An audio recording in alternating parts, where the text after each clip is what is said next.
Welcome to Jackson Lewis's podcast, We Get Work.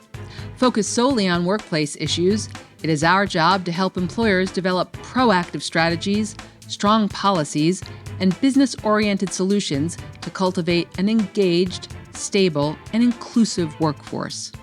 Our podcast identifies issues that influence and impact the workplace and its continuing evolution, and helps answer the question on every employer's mind: how will my business be impacted? LGBTQIA Pride Month is a time to celebrate our pride and reflect on the importance of employees feeling aligned and supported when coming out in the workplace.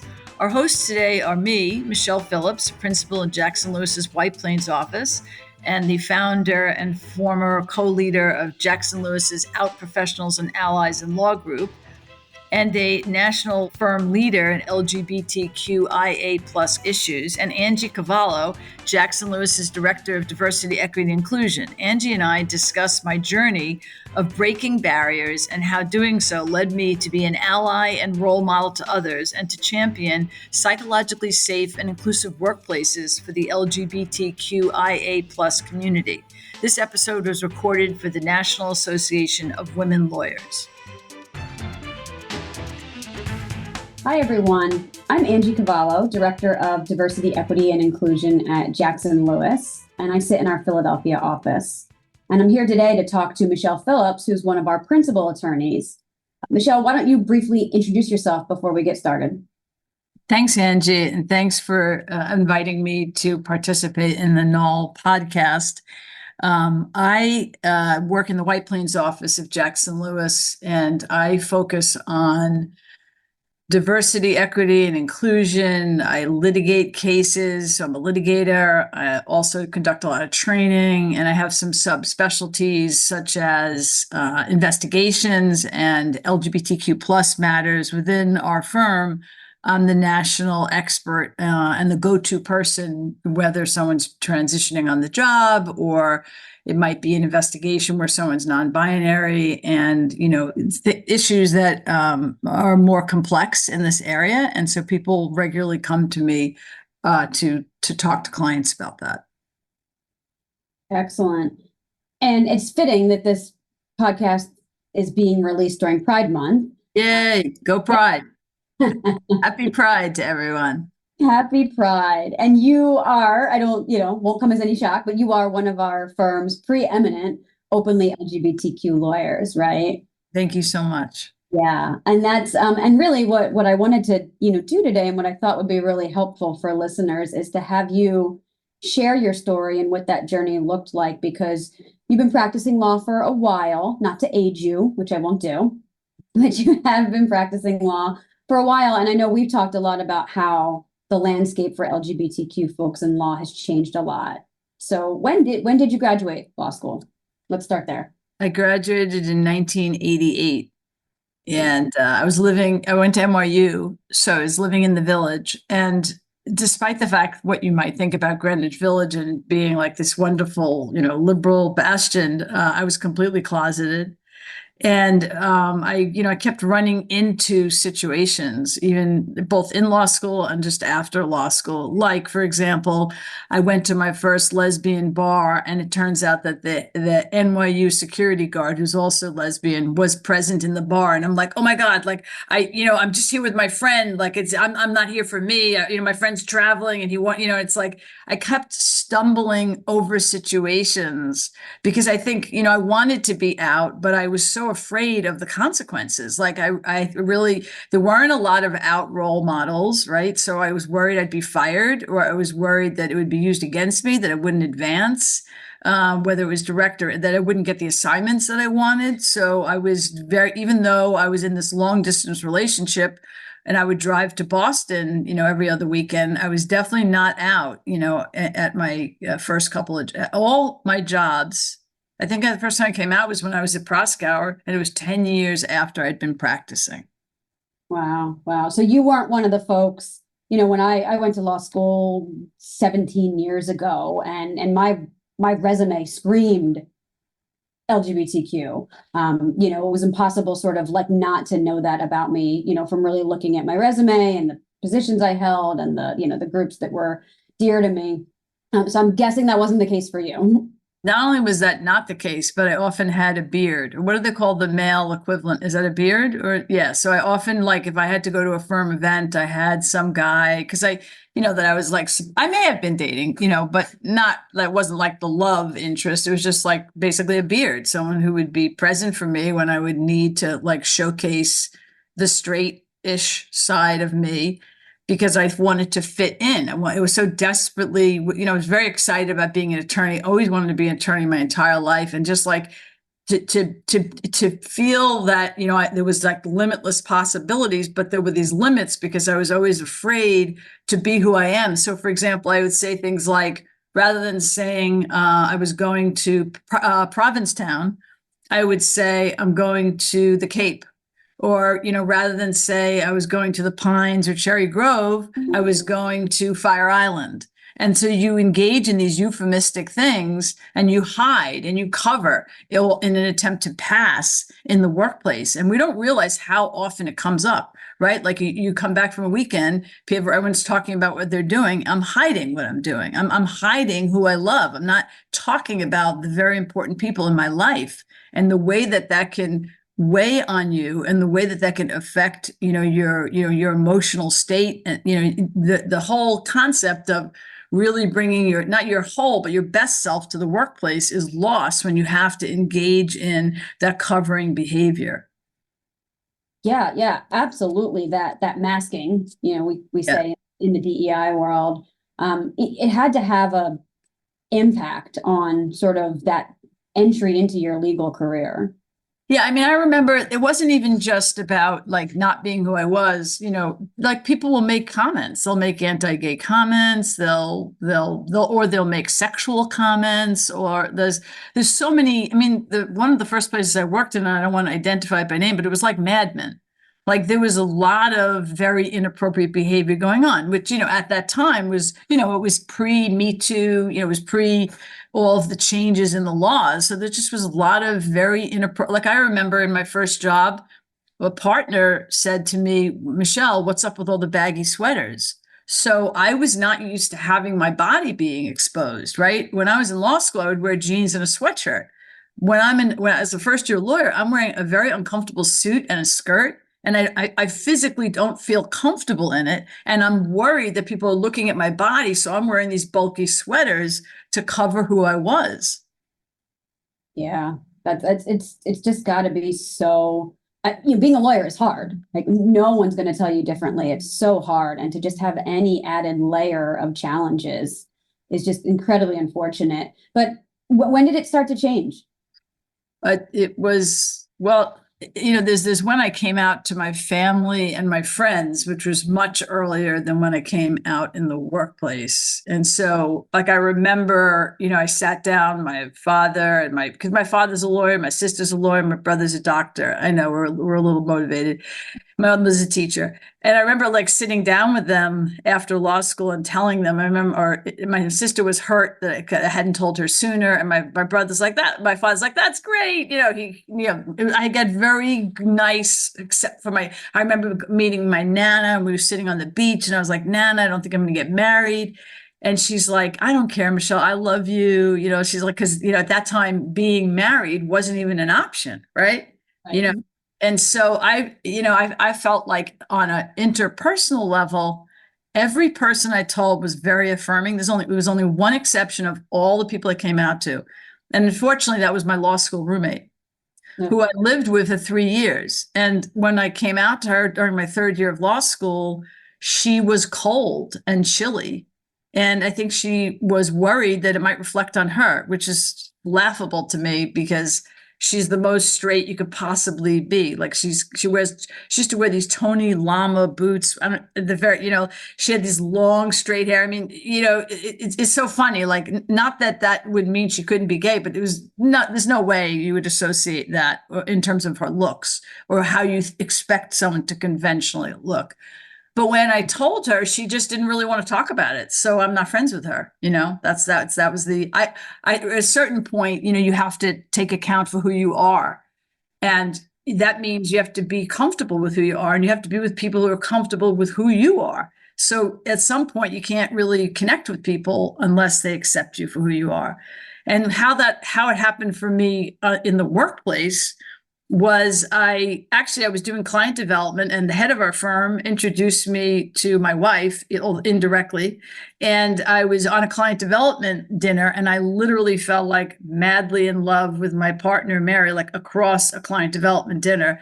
And it was like life changed for me in that moment. It was because before that point, I was in relationships, some were long term, mostly some weren't. But it was never like, this is the person for me. I literally was like commitment phobic, even though I was always in long-term relationships. And I met Mary, and I was like, oh my God, like I can't, if I'm going to get married, I have to be out loud and proud, because she was like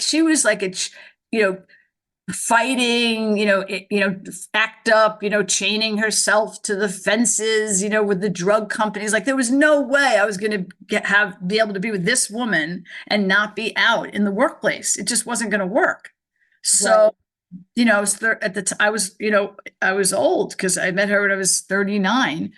And so think about that. I was 39. So that means I went through over 10 years where I really wasn't fully out. Like even when I told individual people at the prior firm, I wasn't out like, introducing Mary, bringing her to events, but like from the moment I came out, she was in my life, there was no choice anymore. And that's actually, it wasn't, not only did I come out at work with a splash, of course, everyone knew, like, I don't know what rock thought I was hiding under, but at that point, I got involved in this organization, Out and Equal, and that was very exciting to me to be able. And this is, it was like 2003 at this point. I was flying out to Minneapolis, and I was going to be speaking about same-sex harassment. I was very excited. Unfortunately, one of my other members of our firm from LA, who was supposed to come, she ended up having a trial, so I had to take on her other two topics on 48 hours notice.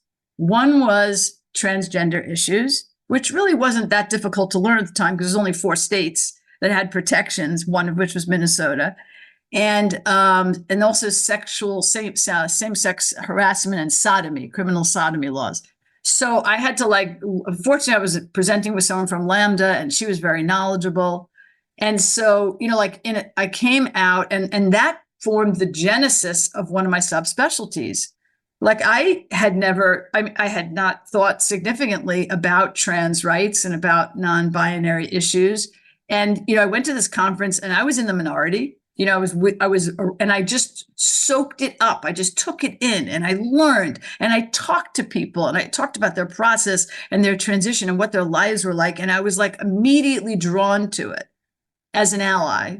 And I have been that strong ally from that day going forward. I strongly, it's almost like I'm an advocate from the inside out, right? So I work with companies to do the right thing. It's not just about litigation avoidance. Yeah, of course, companies want to, but it's also about how do we create a safe, inclusive workplace, psychologically safe, not just physically safe, but a place where someone's not going to experience harm. There aren't going to be gay slurs. There aren't going to be transphobic comments. We're going to have a gender transition plan, and we're going to deal with name change and restroom. We're going to deal with religious objections and all the things that can come up. And then, I had the honor and privilege to be doing LGBTQ plus training for the last 20 years. So that's just been an amazing journey.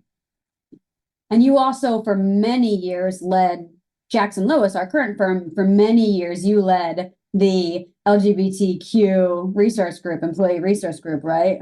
Yeah, that's I feel very proud about that. And I feel proud that I'm at a firm at Jackson Lewis that saw the value in that before it was even recognized generally. If you think about it, I remember it was interesting because I had immediately the head of our firm supported it, and which was great because he didn't care. He just cared about business development. Who cares? Great, you're gay. Great, go get him, So I was at my first partners meeting, and he's like, "This is Michelle Phillips, and she's gonna run he's like LBTQ. What are the initials, Michelle?" Like, he couldn't even get the initials straight. But that it didn't matter. Like, for him, it was just about, yeah, we want everyone to be happy. We want everyone to feel included, valued, that to be heard, all those things. So it immediately got passed. It wasn't a big deal. Interestingly enough, the person who was co-leading with it at the time, I don't, there's no need to mention names, but he was a very important person in the genesis of the firm. He opened the Los Angeles office. And he was definitely, I don't know if he was a founder, but he was very significant. He was very close with the founders, and he was closeted his whole life. Right. Like, I didn't meet his partner until his memorial service. Wow. Talk about living in the shadows. He had this woman that he would bring to every single Jackson Lewis meeting where, where you brought spouses. And how sad is that? Right. Incredibly. I hope no one has to do that today. Well, and I think thanks to people like you and stories like this and folks like you stepping up in those role model positions, it for sure shows a changing landscape, right? Like, you've had many opportunities through, the firm's, affinity groups, and also just with the work you do, to be able to see what at least the legal landscape looks like now, the legal industry for LGBTQ attorneys. So how's it been to watch that transition? It's been amazing. I mean, there's been so many, the path, has been windy, right? Because, and there was the EEOC taking the position in 2012, that sexual orientation was covered. And then in 2013 was the first gender case. And so going from, that whole path and then the Obama years, where you had the Department of Labor, and you had, various, the government office, the OFCC, different offices, all kind of taking on this issue, Department of Justice, Department of Education, and all the guidance for the Department of Education in terms of, transgender students.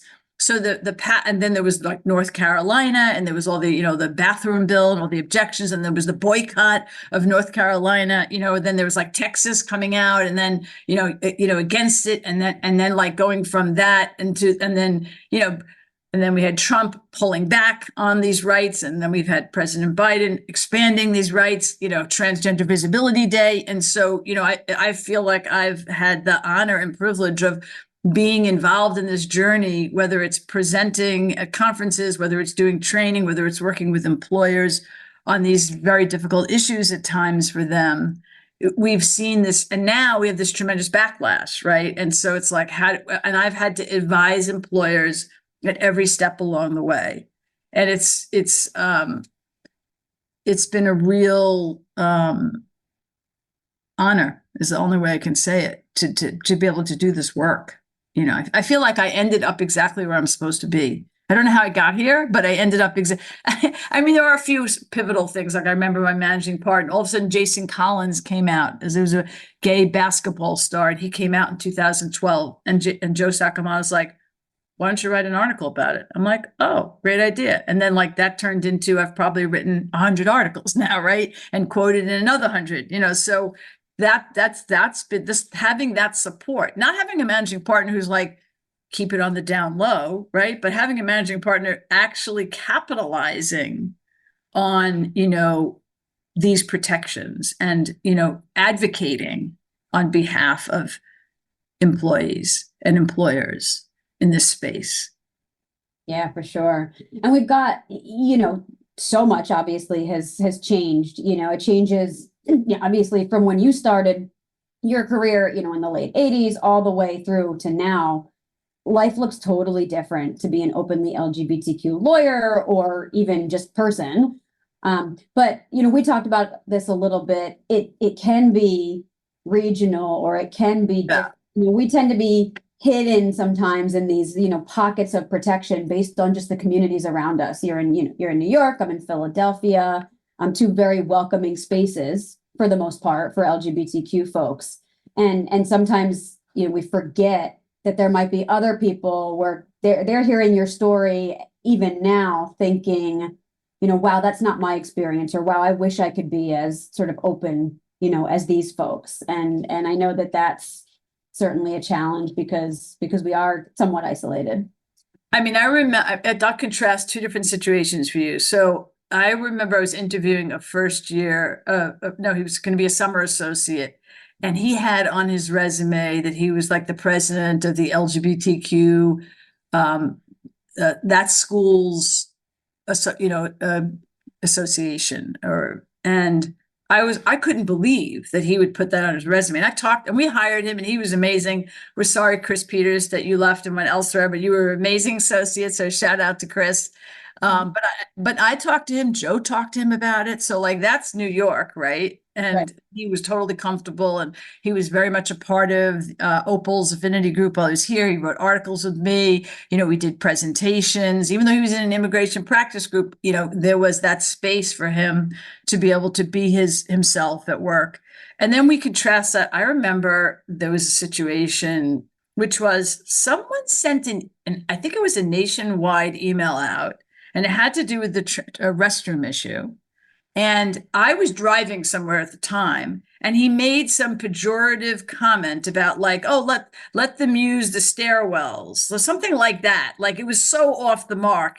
And I literally got like 10 phone calls while I'm driving about it. Like, what are we doing about this? This is, and it was someone in, another office somewhere where, like, even though we have this, these rights and we're covered, they're still like making these very inappropriate comments. And like, people wanted him censured. He had to apologize to everyone. I mean, I think it delayed his partnership potential. Like, it really had a tremendous impact. So that's just an example. Like, here in this other office, someone's making an inappropriate comment and first of all, sending it to, first of all, thinking it, second of all, saying it, third of all, sending it to everyone in the firm. So that just shows you that contrast. And it's unfortunate that, even with us having a very robust DEI group, and all of the work, Angie, that you do to fight to make this place open and available for all from different backgrounds. Even with all of that, we still have people who are going to feel within their individual office not comfortable. And I just hope that they do talk to me, and they do talk to the current Opal leaders if they ever experience something that makes them uncomfortable. I know I'm always that resource for people. I have been, throughout my tenure at Jackson Lewis. Right. And you're right. We're very lucky here, right? We have an amazing firm that has amazing protections and resources. And there's, we have a well-being director. I mean, we really try to set folks up here for their best chance at success so that they can show up, be their authentic selves, not have to feel that heaviness that you described earlier, right? When you were first starting out. And I always think about, for everyone that's lucky here at Jackson Lewis, there are, new lawyers entering the workforce all across the country that may not have that luxury of stepping into firms and work environments where they are supported, they are welcome, they have LGBTQ groups and things to turn to. What advice, again, because you've dealt with this both personally and professionally, what advice to those folks that join a firm fresh out of law school and say, wow, my firm doesn't have what Jackson Lewis has? Well, first of all, I think you have to be more selective around where you go. Like, I know there's this tendency, first of all, everyone has loans. So there's this tendency to go to like the most highest paying job, you possibly can, because you want to just cut down on the debt. But I think you have to really think about, like, is this, okay, you'll make some money, but if you can't be who you are, is it really worth it? And you really have to think about finding, like, I was at other very big law firms before Jackson Lewis, and they were all very valuable to me, and I learned a lot and got great experiences. But it wasn't until I came to Jackson Lewis that I could say I truly found a home, a place where I, fully can be, who I am. I mean, the fact we're doing this podcast, right? I mean, it's just a further example of that. So I think people need to be more selective. They need to ask the questions. They do need to do what Chris Peters did and put it on their resume so that they can self-select out any firms where they're not going to be able to be not just open, but not discriminated against, right? Right. People get worried that it's going to negatively impact their career. And you know what? You shouldn't go to a place where you're concerned about that. So you have to do the digging. You have to look on, Glassdoor, and you have to talk to people. And you get, like, I remember when I went to my last firm, when I was in interview, I asked, when I was going to Proscour, I asked, like, do people wear pants here? Because I was done with wearing skirts. Right. And you may think that's a trivial thing, but it's not just the skirt, it's stockings, it's like the shoes that you wear, it's like the makeup, like it's a whole persona that I'm not. So I think you do have to ask those questions and be more selective. And the other thing is, if you by accident or design end up at a firm that you're not comfortable at, get out. Find another place where you can be comfortable. It will impact you. We talked about mental well-being, like it being closeted, not being comfortable. It's going to impact your ability to do your job. It's going to impact your ability to do business development. It's going to impact your ability to write the articles that you want, to do the presentations that you want. So if you're at a firm where you're like, if Pride's coming and you have to hide, you can't say Happy Pride to people. Like, I remember our firm one year, I don't know who in your group came up with this brilliant idea, but you had this office decorating contest. Right. It was amazing. I literally had tears in my eyes when I saw all the different things that all the offices did, and we had significant participation. It was fun. It wasn't expensive, but the different people dressed up as Pride. There were balloons, there were rainbows. Every person got a Pride pen that year. Like, it was amazing. And talk about a safe place. That's the kind of place a lawyer needs to be at. Yeah, undoubtedly. What about mentoring? How important is it to find your people or your person? Yeah, I have to say, and I am going to mention him, even though he's deceased now, like Harrison Darby was the man who helped me, start the group. Bill Krupman, unfortunately also deceased, was a mentor to me. And he wasn't gay. Like, it may be that it's someone who's of the same background or the same affinity group or the same race or gender identity or what have you. But it's important to find people who are going to support you, who are going to develop you, who, like, I remember another one, Marty Payson, unfortunately also deceased. He was an amazing mentor. Like, he would just like come in, we'd get like a lunch and we would like talk about what I was working on. Finding your people, to whether they're of your background or not, finding people who are going to mentor you, who are going to support you, who are going to keep you on track for whatever your goals are, whether it's, you want to be a judge one day, or you want to be, in the government, you want a DA, you want to be a DA, or you want to be in legal aid, or what private practice, whatever the things are. Having mentors, multiple mentors, is so significant to your development. Right. Well, I think that this has been an incredible story. I think your story, you can't undervalue it, right? I'm sure to you, it's we've talked about this a lot. You're humble, you're very humble, and it's just, your life is what it is. But I'm always so inspired to hear folks that, entered into this profession under different circumstances than I did. And watch how you've channeled that into an amazing career. And it sounds like, an amazing personal and professional life. So I always love talking to you. I hope that folks listening to this hear the value, and just walk away from this, knowing that they are valued, that there are spaces out there for you in law, and that there are people like us that will always champion and support them. So anything closing before we go?